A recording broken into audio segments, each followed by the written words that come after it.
everybody, 6-Speed Dakota here, and today I got a special project. I decided to do another upgrade on my truck, so I'm going to put in some HID headlights today. So this is a quick how-to video on how to do this. So I got a fog light kit.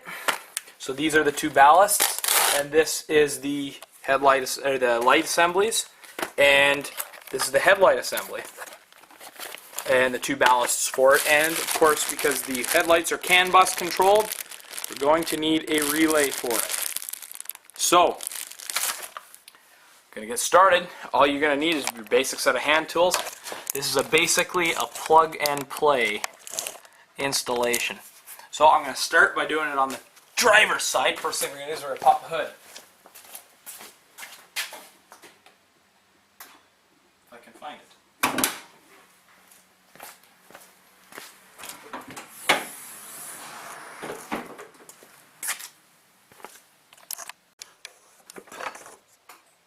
Okay, next we're going to remove the headlight assemblies. So right behind this cover at the front of the truck, let's see if I can get a better angle at it.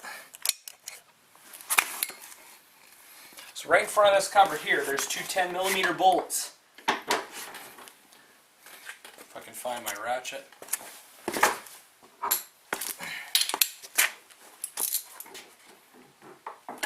Now you don't have to remove this in order to change the headlights, but it makes it a lot easier for wiring all the ballast boxes and stuff like that.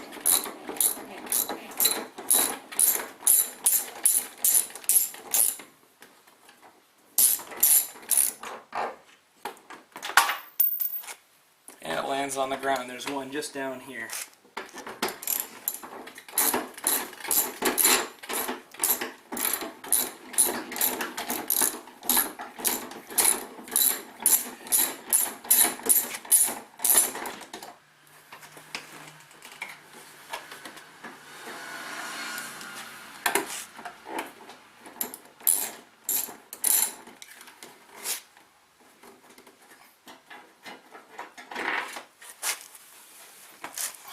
And then there's one right underneath.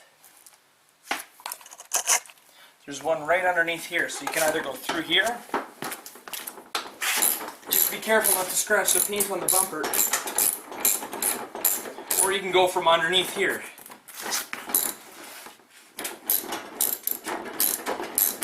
Bumper's the worst thing in my truck, so not that I care so much about it.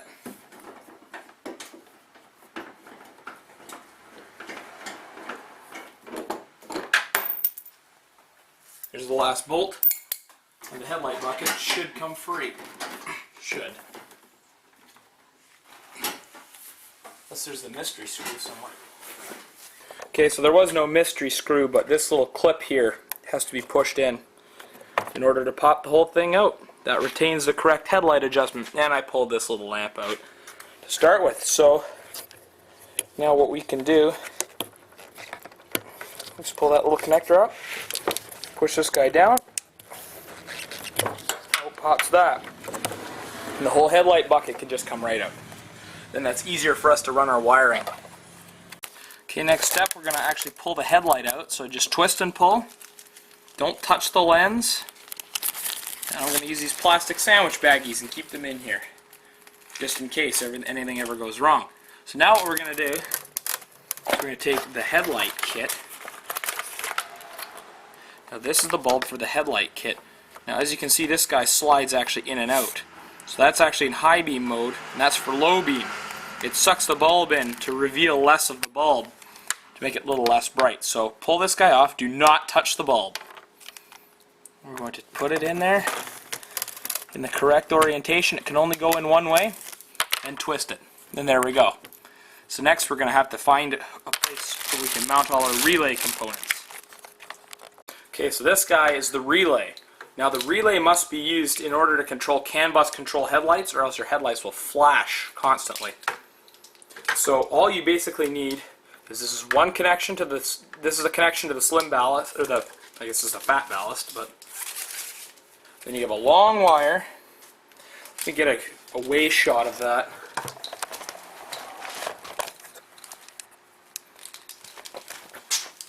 So the way we have it, so we have the relay here, we have one long wire here with a ground, a connector, and another little connector, which I'll explain in a minute. We have the actual relay itself, and then another one of these connectors, which is identical to the one on the long wire.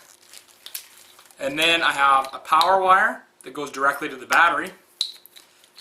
And then I have this plug, which plugs into the original headlights. Now, since my battery's on the driver's side, obviously this one big long wire with these connectors, we're going to have to go to the passenger side. So first thing we're going to do is I'm going to mount this guy, the actual relay, inside the engine compartment. But first, this guy here actually plugs into the existing headlight plug. Only one of these has to be used. The other side will not be used. Alright, now that I finally got this stupid plug in because the connector is being a pain.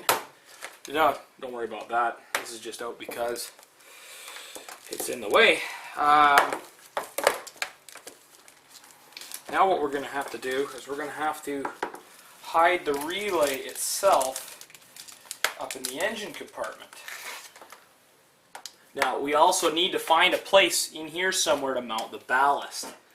I'm actually thinking right on this rail, but we'll have to see because the ballast doesn't have any screw point attachments to it. So I'm actually going to bring the relay itself up into the engine bay. I don't know if you can see that. Here it is right here.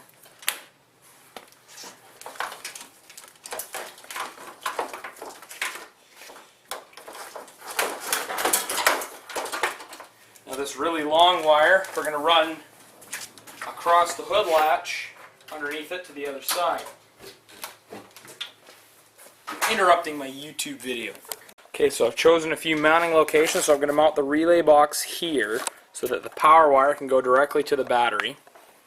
Then this wire here is going to run along underneath this hood latch, across, I'm going to zip tie into some of these existing holes, then up, then through, through here. You can get a shot of that. Just got to make sure that whatever the wire is going around, it's not going to hit anything moving, anything sharp, anything warm. I could even go through this little channel right here, but I don't think that I will. In fact, I'll probably go over through here. So I'm actually coming through here.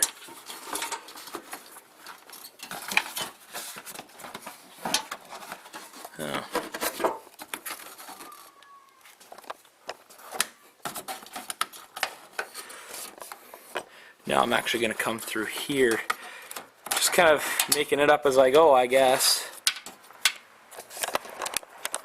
So what I got is this wire running through here and over and into here. Now this guy's going to plug into the ballast. This guy's going to be grounded. Now I may put a bigger loop terminal and put it on there.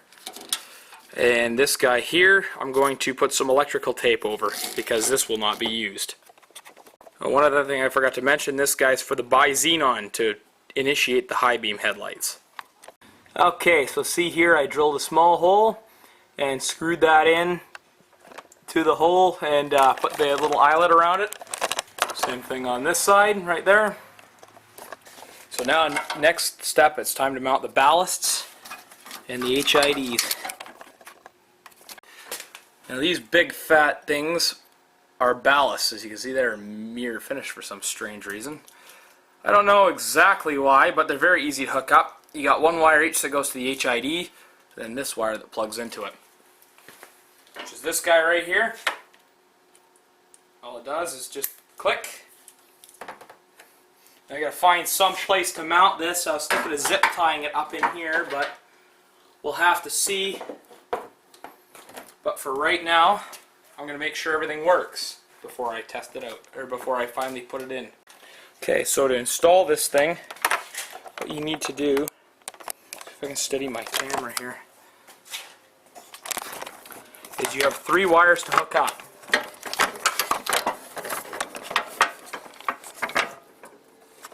Oops. You have 3 wires to hook up here. You have these 2 here that come from the ballast, and this guy here that comes from the relay. So it's really not that hard. All you have to do is just plug in 3 wires. Now the last connection hookup is the battery connection. Since I already have something here and here for the remote start, I'm just going to go right to the edge of the stud here. Now always remember, undo the negative first and then the positive. Okay, time for the moment of truth. And we got headlights. However, they seem to be staying on. Well, I discovered this because I did this before I shot this, but the CAN bus controller computer is actually holding the headlights on. So what you need to do in this case is I found by grounding the power wire, which is this white one here, to the ground wire, which is this orange one, through a small resistor. This happens to be 1.4 kilo ohms. If I do that, then it shuts off the headlights instantaneously. So, sorry to blind you guys. Okay, so now you see that I got the resistor between the white power and the tan ground wire. I think that's tan, I can't tell. Now watch. Headlights on. Headlights off. That's all there is to it. So I discovered if I actually put my test light to this wire here, where my thumb is, the white one, to a ground on the battery, that it shut the headlights off. So then I made the assumption that it was a CAN bus problem, dropped it with a resistor, and now it's all good. Now I'm just going to put a little electrical tape on there to hold that in there, and we're going to mount the ballasts next. Alright, now you see that I got my ballasts on both sides. That one I mounted a little bit more on the front than this one. That one I kind of mounted on the side of that rail. Using heavy duty zip ties, they're pretty tied down on there. Fortunately, there's no provisions for mounting these things. So now that I got the headlight buckets out still, I'm actually going to install the fog lights, which are really easy to get at right there. So the first step is we're going to unplug these. It just has this little connector you pull on. So you pull this little clip up, thing just comes right out, and then you twist this guy counterclockwise. Comes right out. This is actually the original bulb as far as I know. So same thing. Got a couple of these sandwich baggies. I'm going to keep them in, and I'll do both sides at once. The fog lights are actually super easy on this one. Alright, so if we look at this long, nasty looking headlight, there's just this little plastic cover there. That's not a big deal. This is designed to fit a whole bunch of different things. The only 2 wires in this system, you see how there's tons of them, that you're going to need are these 2 here.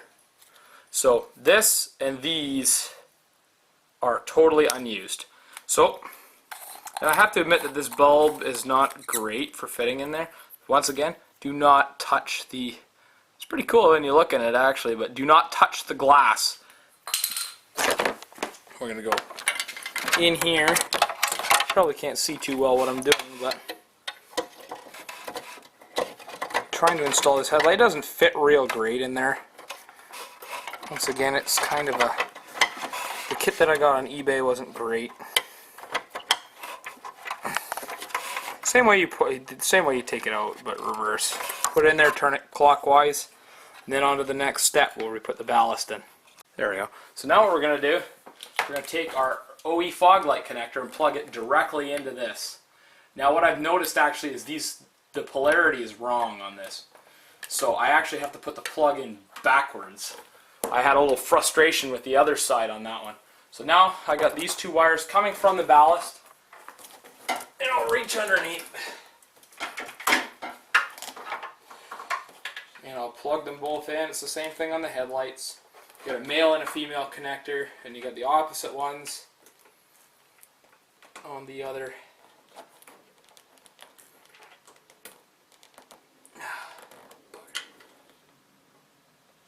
Some of these pins can be a bit of a pain, but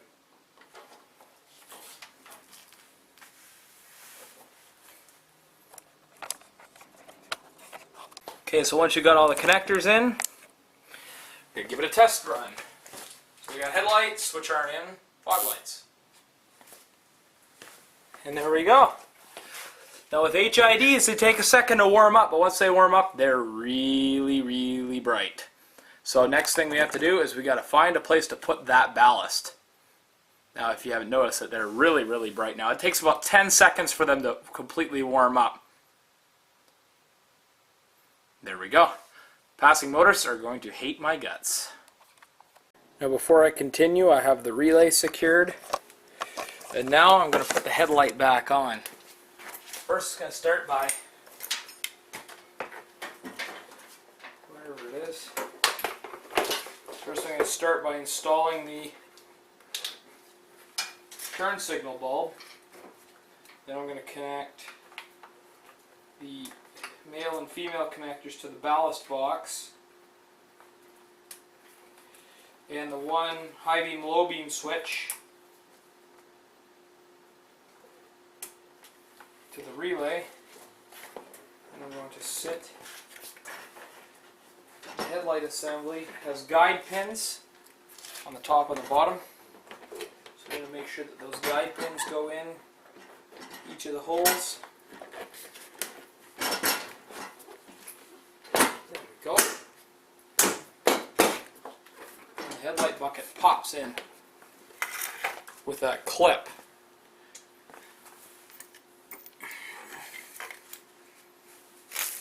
There it is.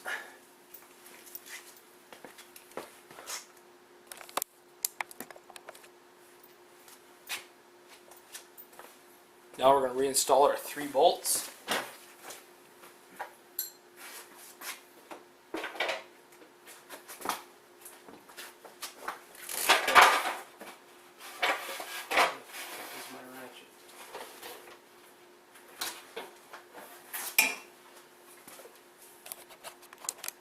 Okay, now we're going to install our 3 bolts. So remember, we got 2 on the side here and 1 on the underneath. It's a bit of a tricky process. You kind of got to line them up. Hopefully I don't have to readjust these headlights afterwards.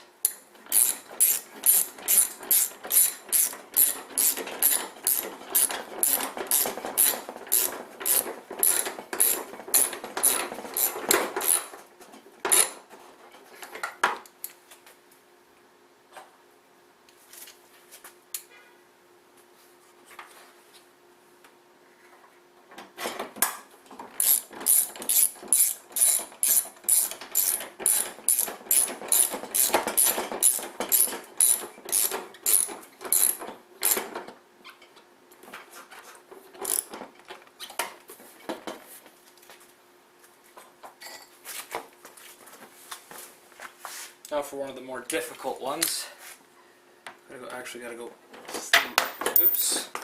through the bumper, and then put the screw on afterwards. Got to get underneath it.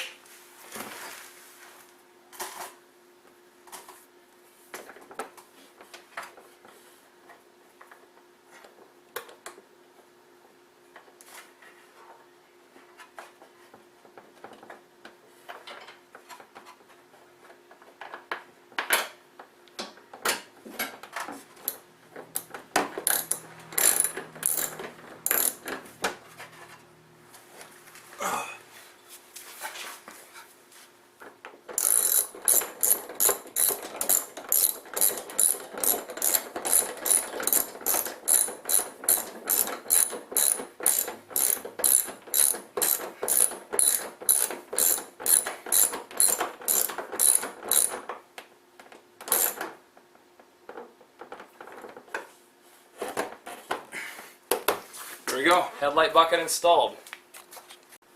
Okay, so now that I got everything done, it's time to take one final check to see if everything works.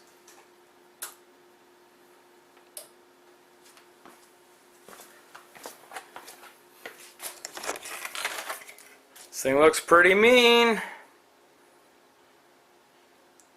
as the HIDs warm up. Look at the light it makes on the other end of the garage. That's crazy. So that's how we install HIDs. I ran into a few hiccups along the way, but with a little bit of persistence, a little bit of diagnosis, I was able to get through them.